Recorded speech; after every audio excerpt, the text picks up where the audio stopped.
Hello mes enfers, j'espère que vous allez bien. On se retrouve aujourd'hui pour une nouvelle vidéo. Est-il possible d'être créateur de bande dessinée, romancier graphique, scénariste, jeune réalisateur résident à Los Angeles, mais aussi un tueur? Eh bien oui, c'est possible. Aujourd'hui, je vous parle de Blake Liebel.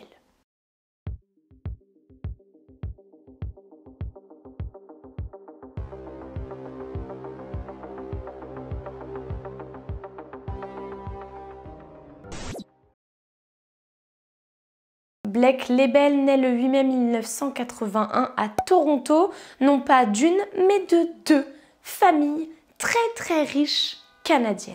Il a un grand frère qui s'appelle Cody et ses parents sont riches, mais pas riches, ils sont très riches. Son père, Lorne Liebel, est un magnat de l'immobilier torontois et sa mère, Eleanor Chittell Liebel, est l'héritière de l'empire Alros Products. Le père d'Eleanor, Paul Chittell, détenait de nombreux brevets et il avait fondé une entreprise de feuilles de plastique très prospère. La fortune de la famille vient surtout du grand-père paternel qui avait, d'ailleurs, comme ça, fun fact, participé aux Jeux Olympiques d'été en 1968 et il avait été skipper pour le Canada.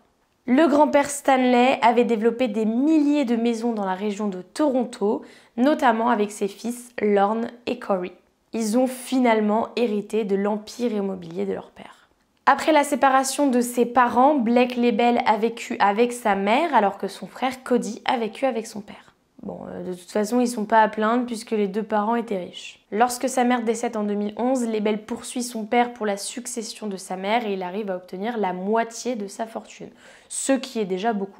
On est dans les années 80, Liebel à ce moment-là, il a une vingtaine d'années et il décide de déménager à Los Angeles. Il emménage avec des amis à lui, amis qui sont tous fortunés. De son côté, son frère Cody essaye de percer dans le milieu de la musique et dans le domaine du poker, mais il essuie de nombreux échecs. Il devient addict à ses jeux d'argent à tel point qu'il doit de l'argent à certains mafieux russes. Ça sent jamais bon ça. Blake Liebel réussit beaucoup mieux que son frère, il se sert notamment de son argent pour développer sa carrière créative à Hollywood et il va comme ça faire des petits projets. Il réalise un film à petit budget appelé Bold, il travaille sur une série de fiction d'animation qui s'appelle Spaceballs. Il a également trouvé un travail en tant que scénariste, mais le projet le plus réussi auquel il est participé est un roman graphique appelé Syndrome. Syndrome a été publié initialement en 2010 par Archaia Entertainment. Il a été illustré par David Marquez et écrit par Blake Liebel.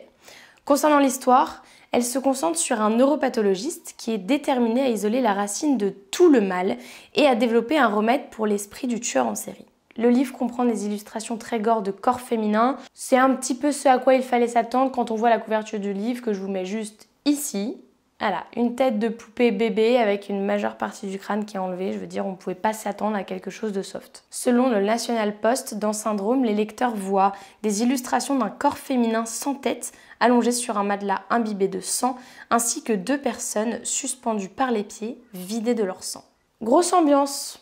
Liebel épouse l'ancien mannequin Amanda Brown. Ils ont un premier enfant ensemble. Lorsqu'ils attendent leur deuxième enfant, Liebel la quitte pour une autre femme qui s'appelle Iana Kazian.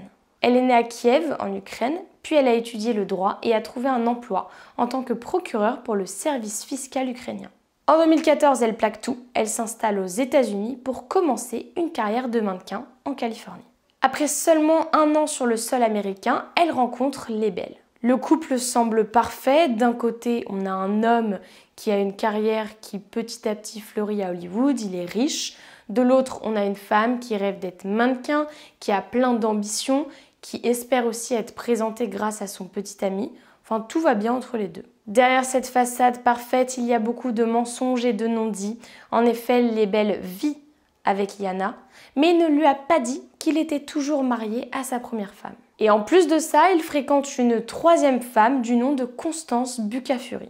Elle habite non loin du couple à quelques kilomètres dans une petite maison chic, maison que Liebel lui paye. Cependant, il semble vraiment aimer Iana et après seulement quelques mois de vie commune, ils annoncent attendre leur premier enfant. Olga Kazian, la mère d'Iana, a déclaré « C'était une nouvelle incroyable, nous étions si heureux, nous étions tous si heureux ». Ça se noircit encore plus, Iana vient d'accoucher par césarienne et Liebel l'oblige à avoir des relations sexuelles avec lui. Si jamais elle refuse, il menace de la quitter. À la mi-mai 2016, Constance, la troisième femme que Liebel fréquente, l'accuse de l'avoir violée. Il est donc arrêté et c'est à ce moment-là que sa femme Jana découvre sa liaison. Olga, sa mère, a même déclaré « Il la contrôlait comme un faucon, il voulait qu'elle fasse tout ce qu'elle voulait ». Le 23 mai 2016, Olga et sa fille font du shopping ensemble. Cependant, leur séance de shopping va être interrompue très rapidement par Liebel qui lui envoie plein de messages. Selon Olga, l'attitude de sa fille a complètement changé et elle lui a dit qu'elle allait le rejoindre. C'est la dernière fois qu'elle a vu sa fille en vie. Sans nouvelles d'Jana après avoir essayé de la contacter plusieurs fois, Olga appelle la police. Le 25 mai 2016, la police se rend au domicile du couple. Cependant, selon eux, tout paraît calme et silencieux, donc ils n'entrent pas car il n'y a pas vraiment de cause justifiable qui leur permettrait de rentrer dans la maison. Olga insiste et leur dit qu'elle a vu Liebel sur le balcon et donc elle est persuadée qu'il est à l'intérieur avec Jana et que quelque chose ne va pas. La police ne s'alarme pas plus et s'en va. Olga reste un petit peu devant l'appartement, devant l'immeuble et au bout d'un moment, il y a un autre résident qui ouvre la porte. Donc elle se précipite à l'intérieur.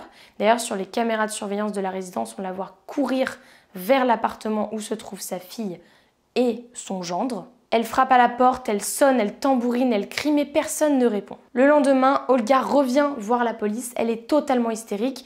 Et cette fois-ci, les policiers se disent « Ok, on va les voir, on va rentrer dans l'appartement ». Et ce qu'ils découvrent est tout simplement horrible. La porte du couloir qui mène aux chambres est non seulement verrouillée, mais aussi barricadée. Après avoir franchi la barricade et retiré la porte de ses gonds, les policiers découvrent des traces de sang. La chambre principale est verrouillée. Liebel fait savoir qu'il est ici. Cependant, il leur dit qu'il ne sortirait pas de sa chambre et ajoute qu'Jana n'est pas à la maison. Il a fallu le coup de fil d'un des amis du millionnaire pour le convaincre de sortir de sa chambre et quand il sort, il ne porte qu'un caleçon. Dans une autre pièce, les policiers découvrent le cadavre d'Jana. Elle était bien dans l'appartement, cependant, elle n'était plus en vie. Il est évident que cette dernière a été torturée, son cuir chevelu est absent et une partie de son visage droit a été arrachée. Et de ce que j'ai pu lire, ça va de l'oreille droite jusqu'à la mâchoire. Son visage comporte un certain nombre d'ecchymoses. Martindale et Cotter, qui sont des policiers, ont déclaré dans une interview avec Maureen Maher « Nous avons commencé à voir du sang. Nous avons vu la tête de lit ensanglantée, du sang sur les murs. Il y avait une grande tache de sang évidente sur le mur que quelqu'un avait essayé de nettoyer. À ce moment-là, elle était couverte jusqu'au bas de son menton. Jana était couverte d'une couverture Mickey Mouse. Au début, elle avait l'air presque paisible. Les blessures qu'elle a subies sont horribles et indescriptibles. Jana a été scalpée. Son corps était étrangement et anormalement pâle. Ce n'était pas simplement le meurtre de quelqu'un, c'était sadique. Blake avait des éraflures et des contusions sur le visage, mais aussi une marque de morsure sur le bras. Ce qui prouve qu'Jana a essayé tant bien que mal de se défendre. Le médecin légiste a même dit n'avoir jamais vu une telle scène auparavant. Les policiers retrouvent également un pantalon de Liebel. Oui, vous allez me dire en même temps c'est son appartement, c'est normal. Mais dans ce pantalon, il y avait 4 000 $ en liquide et son passeport. Il voulait probablement se débarrasser du corps d'Jana, tout nettoyer, puis s'enfuir vers le Canada, qui est son pays natal.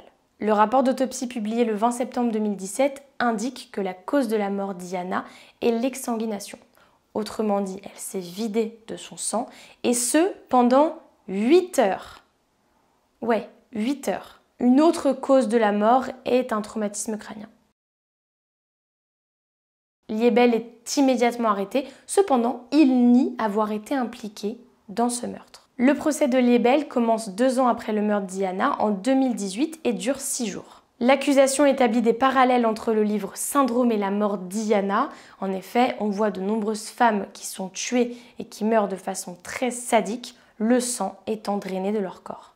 Ils font notamment appel à Robert Ryan, qui est le co-auteur de Syndrome. Ryan, qui écrit sur le nom de R.J. Ryan, affirme que Liebel n'a pas du tout été impliqué dans l'histoire, qu'ils ont juste reçu une esquisse d'1 page et demie, mais que sinon le scénario ce n'était pas son idée. C'est seulement Ryan et Daniel Quantz, le co-auteur, qui ont écrit le scénario et qui ont ensuite envoyé tout ça à David Martinez pour les illustrations. Ainsi, à part le concept et les personnages, Libelle n'a pas vraiment à voir quelque chose avec la création de ce livre. Dans le livre, un des personnages s'appelle Chitel.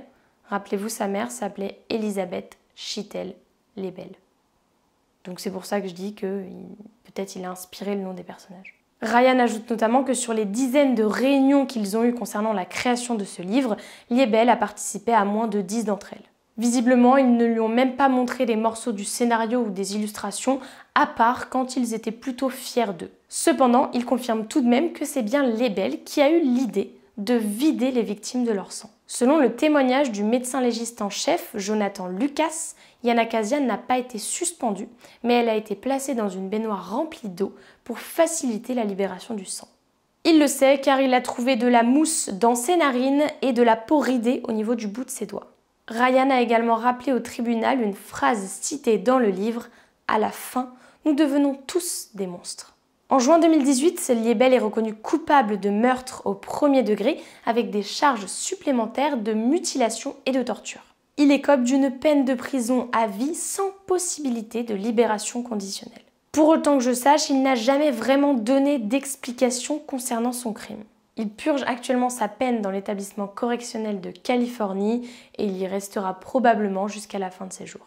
Voilà, c'est la fin de cette histoire. C'est la deuxième histoire qui se passe dans le milieu du show business, des paillettes, des strass. La première, c'était avec Skylar DeLeon. Si vous ne l'avez pas vue, je vous la mets en petit i. Dites-moi dans les commentaires ce que vous avez pensé de cette vidéo et on se retrouve la semaine prochaine pour une nouvelle vidéo.